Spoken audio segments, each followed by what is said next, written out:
Well, hello everybody, and I want to welcome you all to another episode of RG22 Outdoor Adventures. And today in this episode, I think you already know what I'm going to be making. It's going to be a brook trout. I'm going to attempt it. It's my plan is to make it about three sections, two joints, and obviously it's going to be out of wood. So let's get started. And as you can see right here, what I'm doing is kind of sketching out the basic shape of the lure.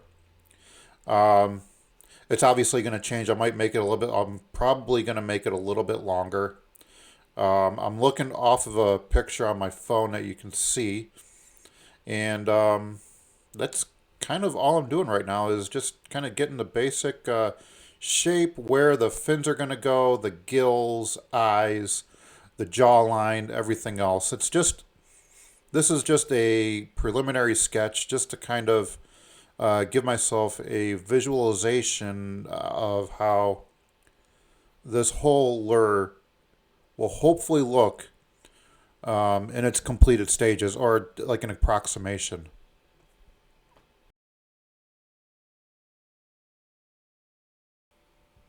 Okay, so at this point in the build, I've got the basic lure sketched out. I have a really good idea of where the fins are going to be placed and everything, and kind of basically how the lure is going to look when it's all done. So after all this is completed, this step, I've taken the lure over to the bandsaw, cut the shape out. I kind of did that off camera, and when that was all done, um, I then took the lure and I measured out where I wanted the joints to be placed, um, and then drew the joints. Probably, I think if I remember, I did it around a 45-degree angle, somewhere around there, if I remember correctly, and I did it in two sections. When those were all drawn out, I took the lure back over to the bandsaw, and I started cutting out the joints. Um, there's a lot of people that cut them. They'll put the lure in a vise, and they have a template or a guide, and they use the saw that way. I decided to try and use the bandsaw and to see how that would work, because the table's pretty level, and if I can get my cut, then it shouldn't be really much of a problem. It should cut nice and straight. So that's kind of what I did on the front section, and then I also did that on the back section. When all that was done, I then took the lure over to my vise, and I needed to get the eye sockets drilled out. Basically, what I do the first time is I put the lure into a vise, and then I drill right through the middle of the eye, and that's going to be my guide of where I'm going to put the Forstner bit and where I'm going to make my eye sockets. And if everything's done correctly, it should be the same on both sides. And that's kind of what I did. When that step is finished, what I then do is I get my center line drawn out, and once that center line's drawn out, that's kind of where, and then I figure out the center of gravity, the fattest part of the lure, and then I make my angles based on that angle towards the tail, and then I also angle towards the head. And when all those are all drawn out, I can either A, take it to the bandsaw, or B, if there's not a whole lot to take off, material to take off, I'll just take the lure over to the belt sander and the disc sander and just sand those parts off instead of cutting. And that's what I did on this lure. I took the lure over to the belt sander and just sanded off those angles. And then from there, when all that's done, I then took the lure back to the bench, got the center line drawn out, and then I started drawing all of all of the chamfer lines.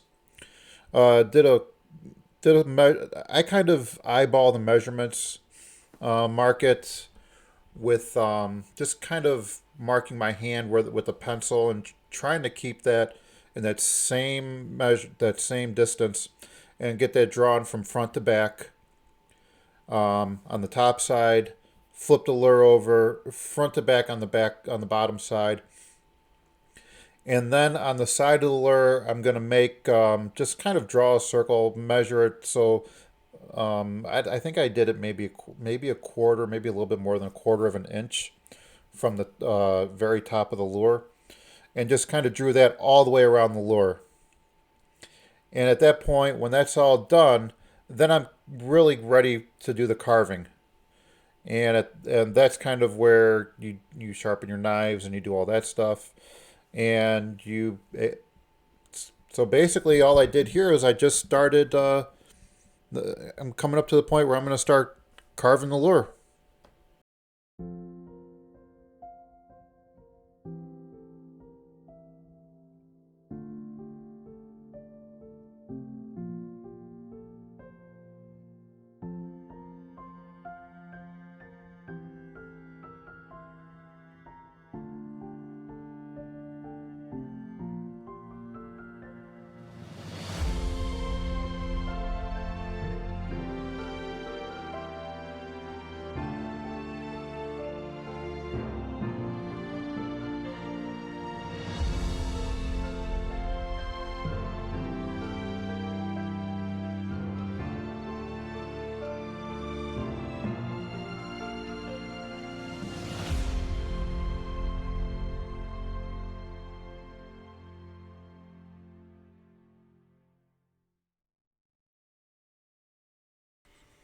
Okay, well, we finally got everything cut out. The chamfer lines are drawn. Everything's been sanded. I got the body of the lure carved out, and this at this point, the lure then goes into a vise, and we really start doing the shaping with the sanding, and this is where the lure starting to look like something, and it starts resembling the lure that I think we kind of envisioned in our heads and that we drew out. And obviously, you work your way around the lure. You start with a very coarse grit sandpaper, so you can get the rough shaping, and then after that, you start going to finer and finer grits until you get to a point where it's all done, and then you start actually doing a lot of your finishing sanding with some very fine grits to get everything nice and smooth, which gives a really good foundation for your sealants and your epoxies and your paints and everything. And the lure just starts looking much more finished.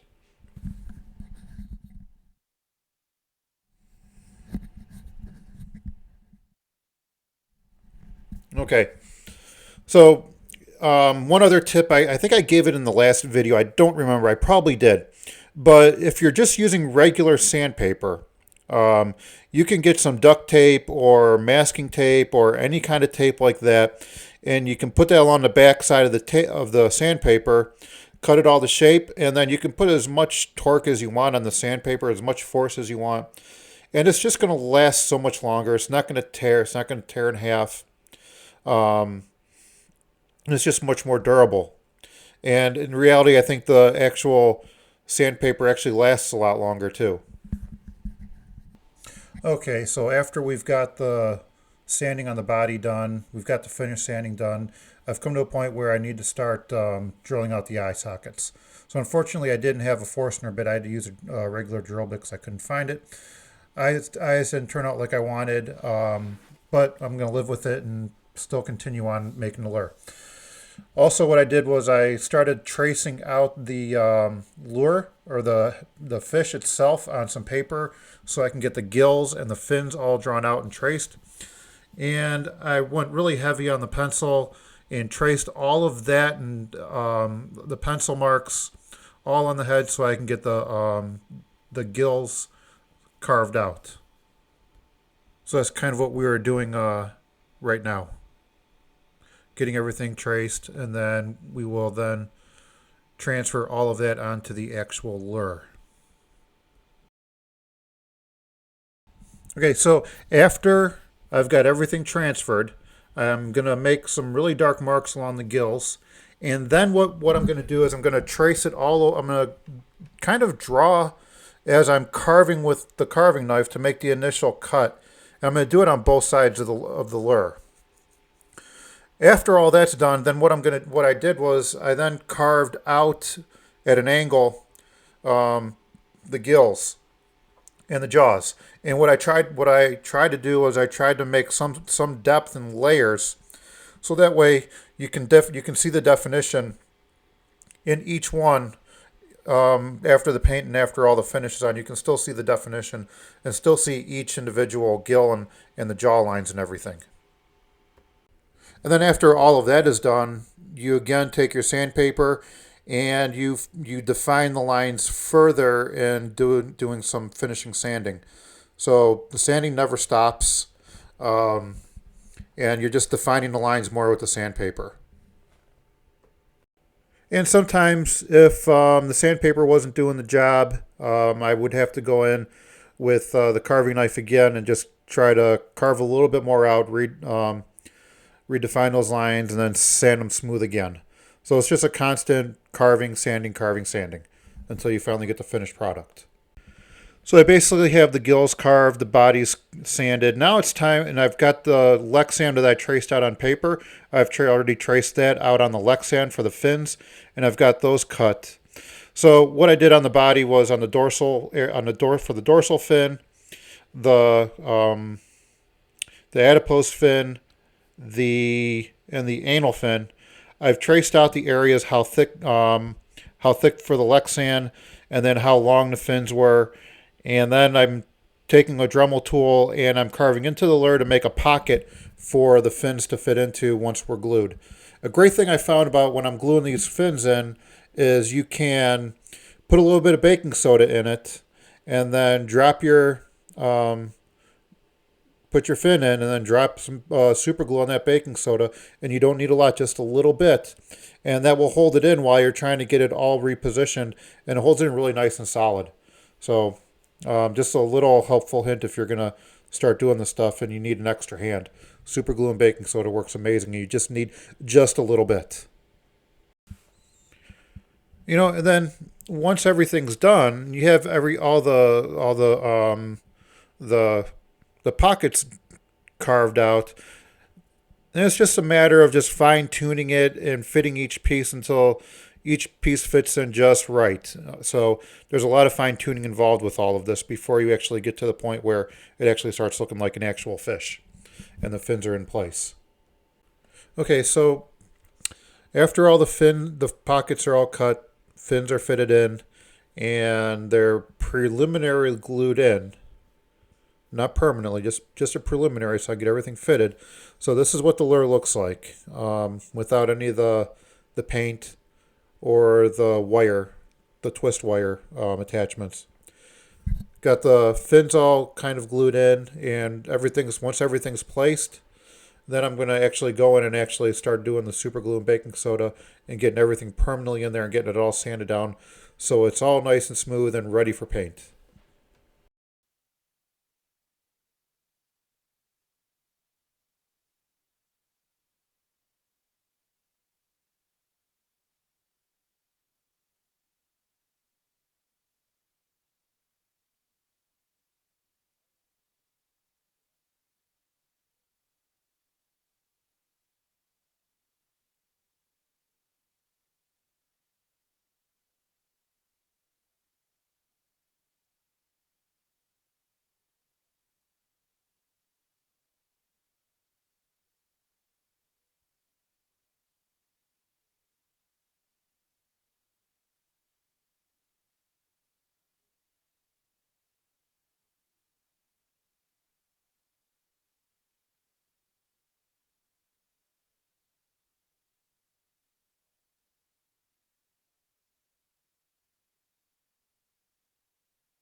So after I've got the primer coat of gray done, I mixed three different colors to make this really dark green that you're seeing in the video. I mixed some wicked pearl blue, wicked golden yellow, and then a burnt umber. I mixed all those three together, and I made a good amount of paint. And then what I did was I took a reducer and I reduced it all so I could spray it nice and light and do multiple coats. So I sprayed multiple light coats over this gray and did it on all three lures or all three pieces of this lure to the point where it was actually where I got the gray nice and covered. So when that was done, what I did was I sealed the paint so that way if I make any kind of mistakes, I can easily wipe it off and not have to worry about ruining all the layers of paint that I've put on this lure. So the sealer I used a water-based polyurethane that you can run through an airbrush, and you can still run your cleaners and clean the airbrush and still use it as you would any other airbrush. And it's easy to clean. So that's what I did on that. So, all right. So I've got the body sealed. I put a good maybe 5, 6, 7 coats of sealer over the base coat of green. The next thing that I wanted to do on this lure was get started on starting from the top and doing all of the vermiculations and doing the spots.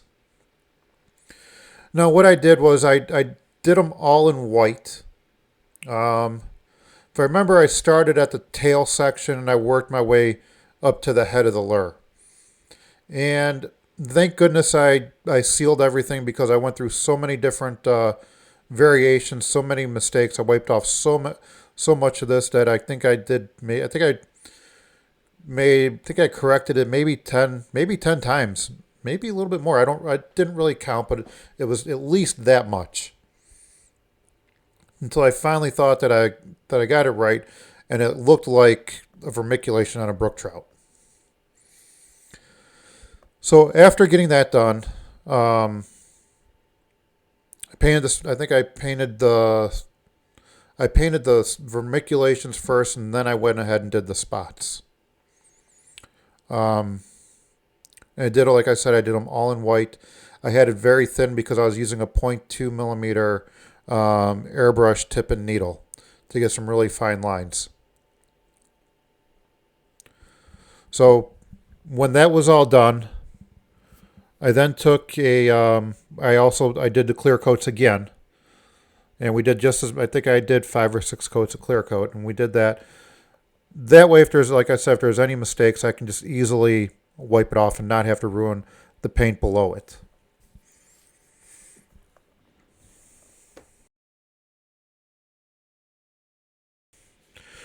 Okay, so I've got the tail done and sealed. The vermiculations are done. All the spots are done, all painted white. The belly's been painted white. The midsection of the lure is complete. The vermiculations are done, painted white. Belly's painted white. Everything is sealed. And now I'm working on the head. And like I said, we worked our way from the tail to the head. And the process is all the same. Painting the vermiculations, doing the spots, or doing the spots first, sealing the spots, painting the vermiculations, getting it all sealed, and painting the underside of the lure white so that way the red belly that we're going to paint for the brook trout really pops. So that's kind of what we're doing now. This is something you do not want to rush, and you want to take your time, and it's just going to take a lot of practice.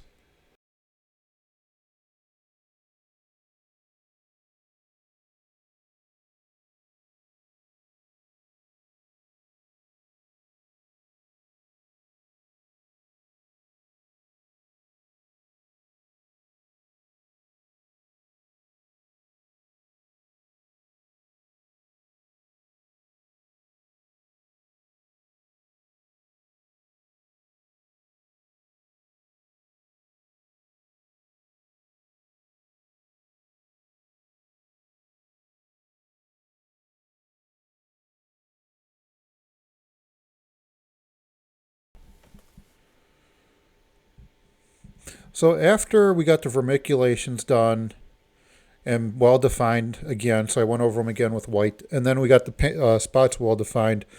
This is where we take the yellow ochre and we spray, and I'm going to spray over all the vermiculations and the spots with this yellow ochre, and then from there we're going to go over it. We'll go over the spots with the Wicked Pearl Blue and then Wicked Red.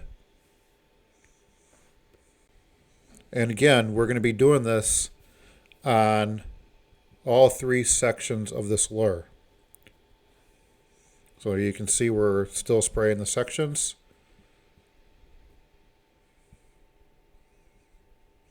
Then we go and spray the spots. And as you can see, this yellow kind of dulls out the green a little bit and turns it more into an olive color.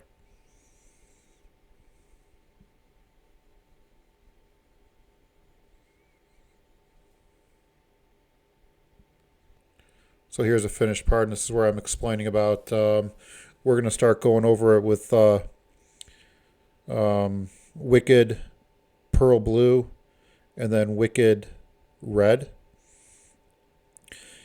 And I'm using a brush on this, and all I'm going to do just randomly along the lateral line and maybe a little bit below the lateral line is just paint a few of those yellow spots. We're going to paint those blue, just a few, not a whole lot. And then when the blue is painted and dried, we're going to take a small dot of red and go over each blue with a small dot of red in the middle. And this starts at the, you can start at the head or the tail, whatever, but you got to do all three sections. So all three sections get done. Okay?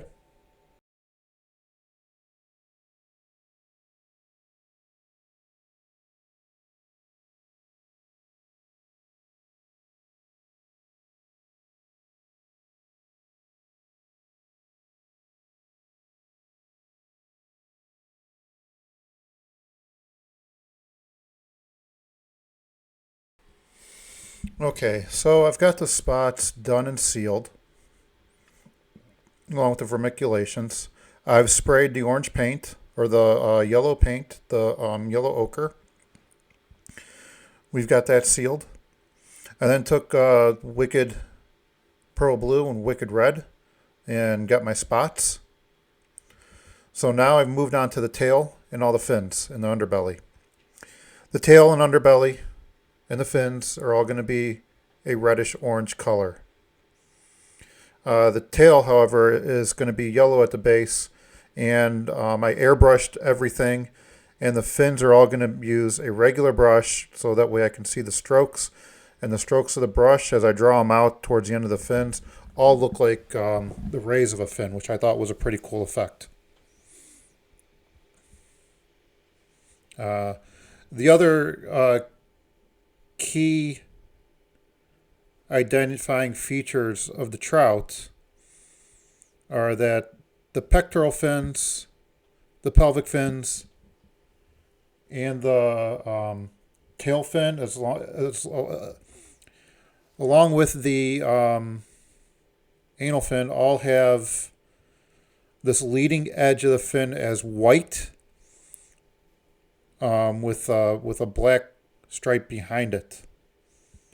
And on this lure, on brook trout, if you're painting them or whatever, the vermiculations, and then these fins, it's imperative that that you actually do those colors and make it, and they'll look like an actual trout. Underbelly, like I said, is going to be a reddish orange. I used a pearl orange mixed with red, thinned out, and spray painted along the belly and then down the sides. The under jaw by the gills up to the pectoral fins, I painted white. And at that point, the fins are basically done and sealed. The bottom jaw is done and sealed. And now this is where I start painting the head of the lure, the gills and everything like that.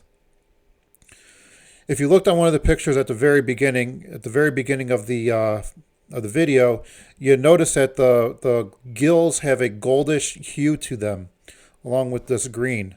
And I kind of tried imitating that with some gold ink, and then a little bit of bronze. And I also used a color shifting paint as well. Another thing I did was I took a transparent black, sprayed some transparent black inside the eye sockets, and then sprayed a transparent black very, very light up and down the dorsal side of the fish to kind of darken and soften up the vermiculations a little bit more. When all that stuff was done and dried and sealed, I then took the two-part epoxy and mixed it with some glitter to give the lure some flash, and paint it, and then put the epoxy on the lure, and then we let it sit on the rotisserie for at least 24 hours before I then drilled all the holes out again and started gluing in all the hardware one at a time, just doing it very slowly, taking my time and being very neat, using 30-minute epoxy on the hardware. When that was all done, we let it sit a little bit longer for everything to set, and then we took the lures out to do some fishing. And I just want to thank my wife for filming the video with my phone, the casting, and then so we got some live action shots. The water was a bit muddy where we were. We've had a lot of snow, a lot of rain, snow melt and everything. So the streams in the lake where we were fishing, where we were casting, was pretty muddy. So I did my best to get some good footage. With that said, I want to thank everybody for watching this video. I hope you all enjoyed it. I hope as much as I enjoyed making this and doing this video for you guys. Again, thank you very much for watching. Thank you for subscribing, and don't forget to like, share, and subscribe, and enjoy the live action shots here. Thank you very much, and I hope you see you guys again on the next video.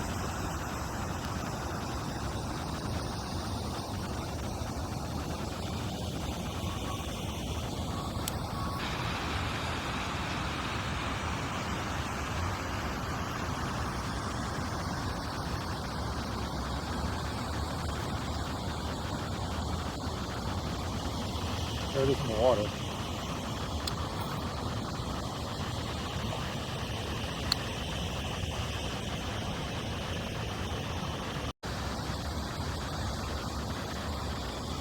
Oh, that looks like a real fish, doesn't it? Yep. That is awesome.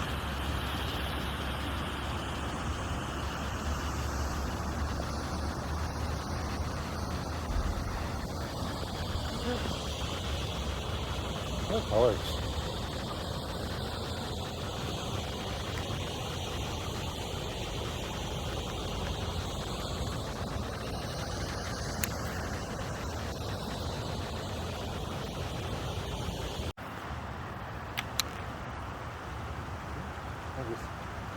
There it goes.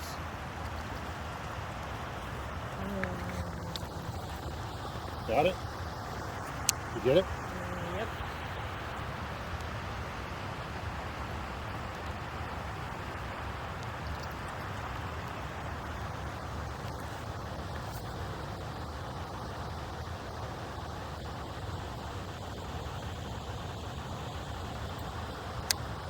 Let's see if I can get it.